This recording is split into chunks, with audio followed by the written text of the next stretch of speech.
Assalamualaikum warahmatullahi wabarakatuh. Saya Salsa Marcella Maulia dari RA12 Manajemen dengan NIM 61201234445. Di sini saya akan memenuhi tugas UTS dari Manajemen Lintas Budaya dengan dosen pengampu Bapak IR Riki Gana Suyatna STM.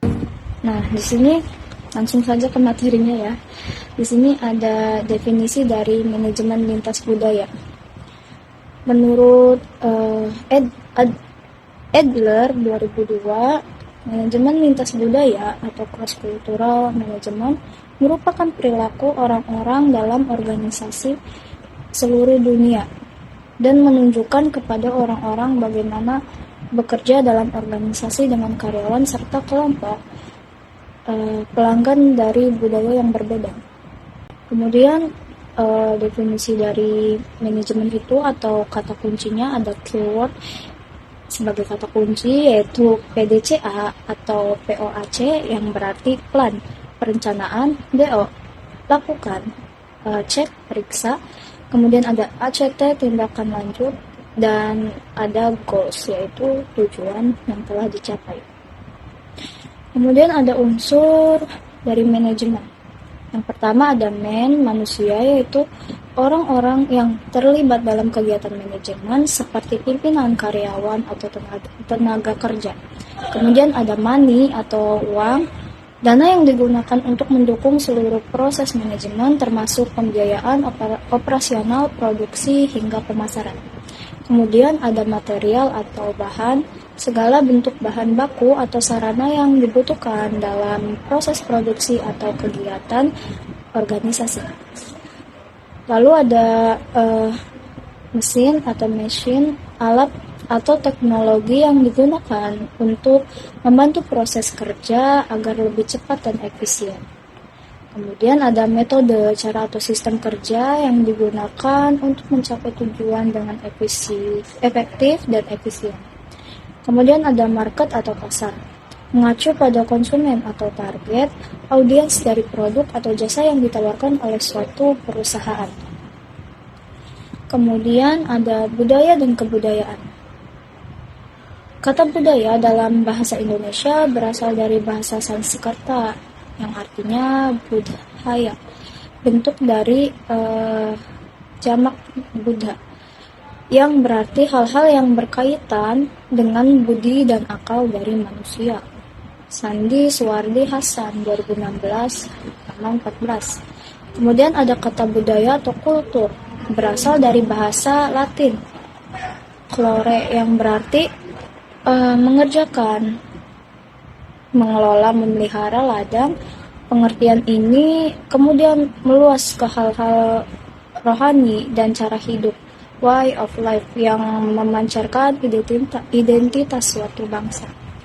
Kemudian menurut Kamus Besar Bahasa Indonesia atau KBBI, budaya berarti pikiran, akal, budi, adat istiadat, sesuatu yang sudah menjadi kebiasaan dan sukar diubah, serta keseluruhan pengetahuan manusia sebagai makhluk sosial. Kemudian ada apa sih manajemen lintas budaya itu?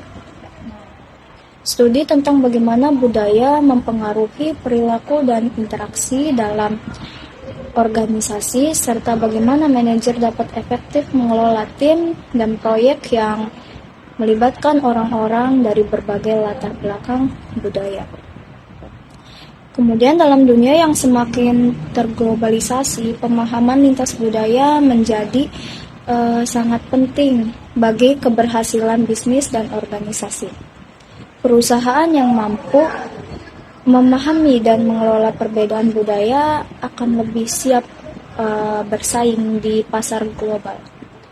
Kemudian tantangan utama dalam manajemen lintas budaya adalah memahami dan mengatasi perbedaan budaya seperti gaya komunikasi, nilai-nilai, dan norma sosial. Manfaatnya yaitu Manfaat dari manajemen lintas budaya meliputi peningkatan efektivitas tim dan peningkatan kreativitas dan inovasi, serta peningkatan kepuasan karyawan.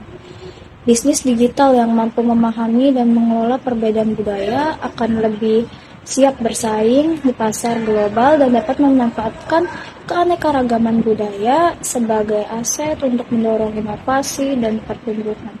Contohnya, penerapan manajemen lintas budaya dalam bisnis digital seperti dengan menyesuaikan strategi pemasaran dan produk dengan budaya target pasar tersebut.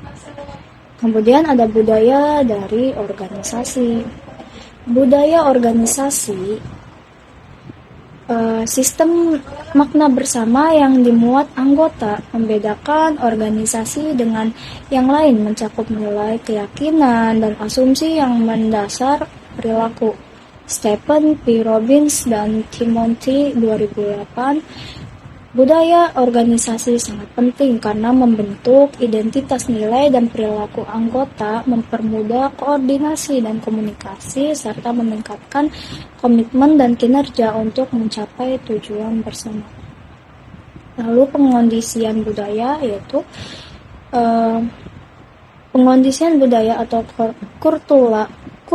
cultural conditioning adalah proses di mana seorang belajar dan menginternalisasikan nilai, norma, perilaku, dan keyakinan budaya tertentu melalui interaksi dengan lingkungan budaya mereka. Proses ini terjadi sejak kecil melalui pendidikan, keluarga, masyarakat, dan media mempengaruhi cara seseorang berpikir, berperilaku, dan berinteraksi dengan dunia.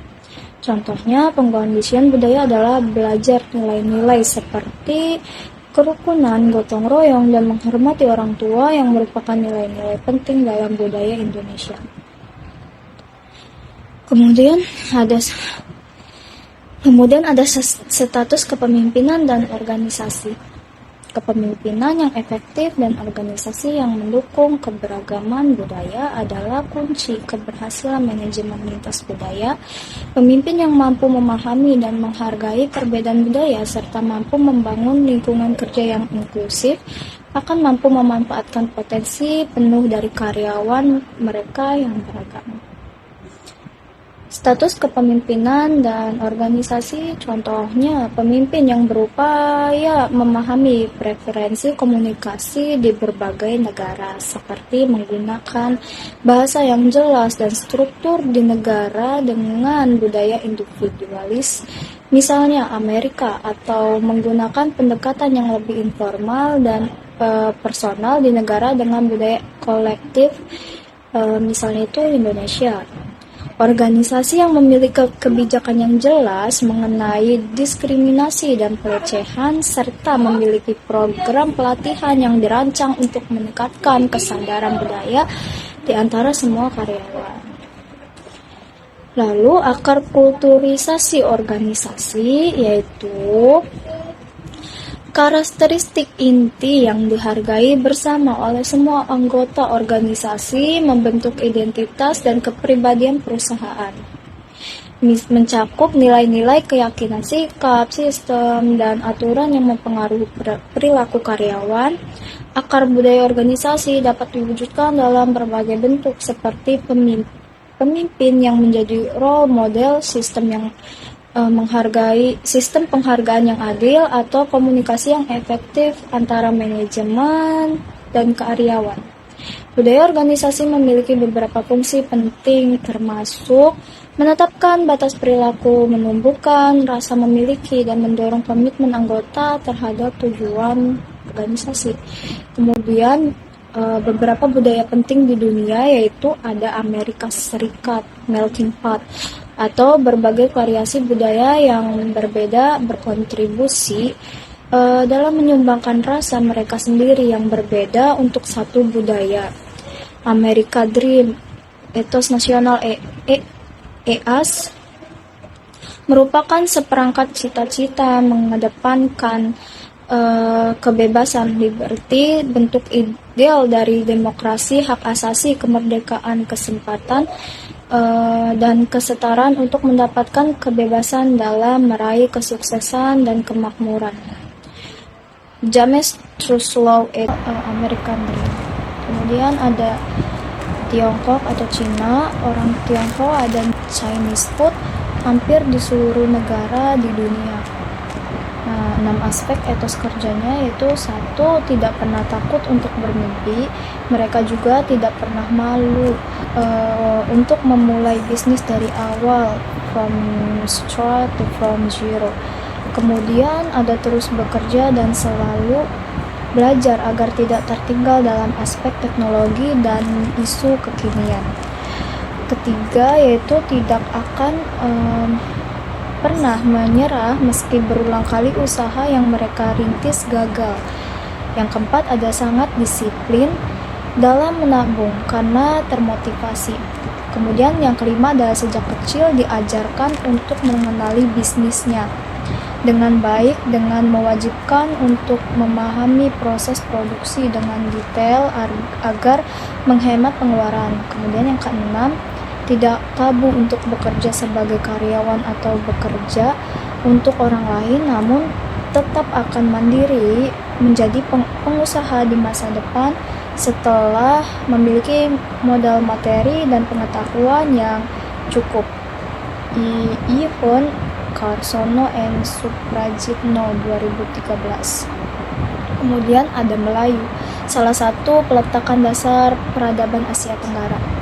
Berkembang di Indonesia, Malaysia, dan Brunei, Singapura, Thailand Selatan, dan Filipina Selatan, Kamboja, Sri Lanka, hingga ke Madagaskar dan Afrika Selatan.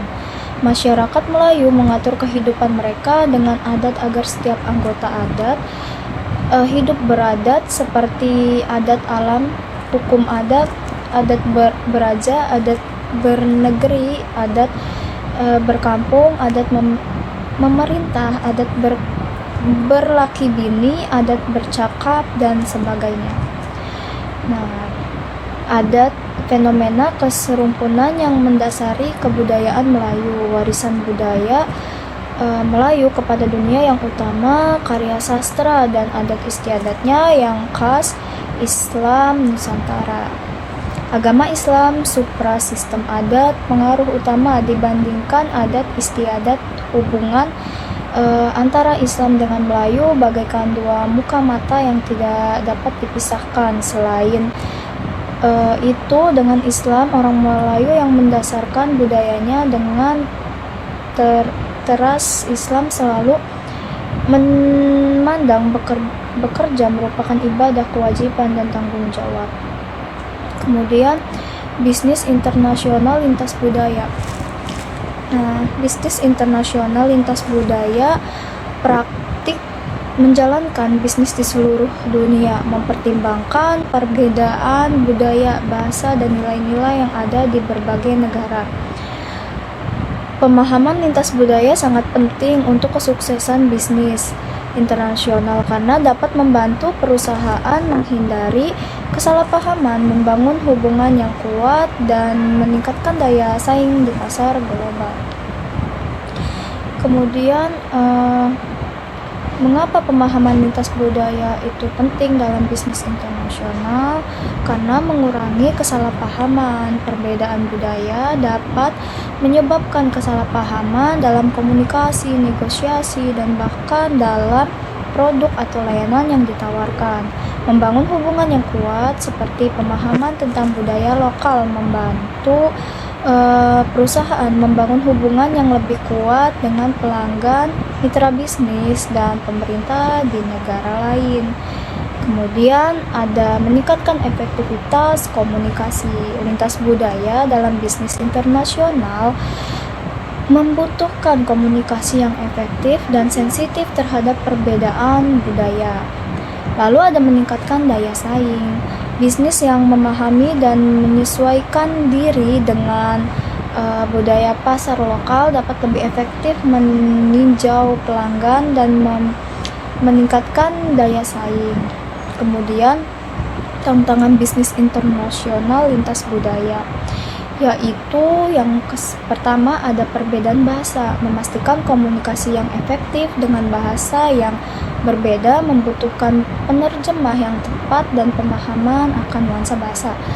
Yang kedua ada perbedaan nilai dan norma, perbedaan dalam nilai-nilai budaya seperti individualisme, kemudian kolektivisme, kekuasaan, non-kekuasaan, dan jangka panjang atau jangka pendek dapat mempengaruhi cara berbisnis beroperasi.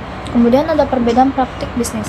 Tata cara negosiasi, etika bisnis, dan peraturan hukum dapat berbeda di berbagai negara sehingga membutuhkan penyesuaian.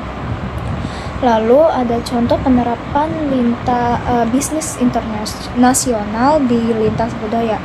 Perusahaan multinasional seperti Nestle, Unilever, dan Coca-Cola memiliki operasi di berbagai negara dan harus mempertimbangkan perbedaan budaya dalam strategi pemasaran dan produk mereka.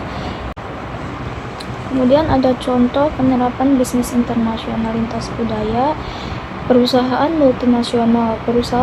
multinasional seperti Nestle, Unilever, dan Coca-Cola memiliki operasi di berbagai negara dan harus mempertimbangkan perbedaan budaya dalam strategi pemasaran dan produk mereka. Lalu ada bisnis digitalnya seperti Amazon, Google, Facebook juga menghadapi tantangan lintas budaya dalam menjangkau pasar global dan memastikan bahwa produk dan layanan mereka sesuai dengan kebutuhan dan preferensi budaya di setiap negara. Kemudian ada negosiasi bisnis internasional lintas budaya. Negosiasi bisnis internasional adalah proses yang dinamis dan kompleks yang melibatkan pertukaran gagasan, informasi, dan tawaran antara bisnis yang berasal dari berbagai budaya untuk mencapai kesepakatan. Proses ini membutuhkan pemahaman yang mendalam tentang budaya, kemampuan komunikasi yang kuat, dan fleksibilitas dalam prosedur bisnis. Kemudian ada tujuan negosiasi bisnis internasional, mencapai kesepakatan. Tujuan utama negosiasi adalah untuk mencapai kesepakatan yang saling menguntungkan antar berbagai pihak. Membangun hubungan negosiasi tidak hanya tentang kesepakatan, tetapi juga tentang membangun hubungan yang kuat, saling percaya dengan mitra bisnis internasional. Kemudian ada menghadapi tantangan lintas budaya. Nah, negosiasi internasional seringkali melibatkan tantangan komunikasi lintas budaya yang membutuhkan kesadaran dan isyarat nonverbal dan fleksibilitas dalam beradaptasi dengan berbagai prosedur bisnis. Itu saja yang dapat saya sampaikan, kurang lebihnya saya mohon maaf. Wassalamualaikum warahmatullahi wabarakatuh.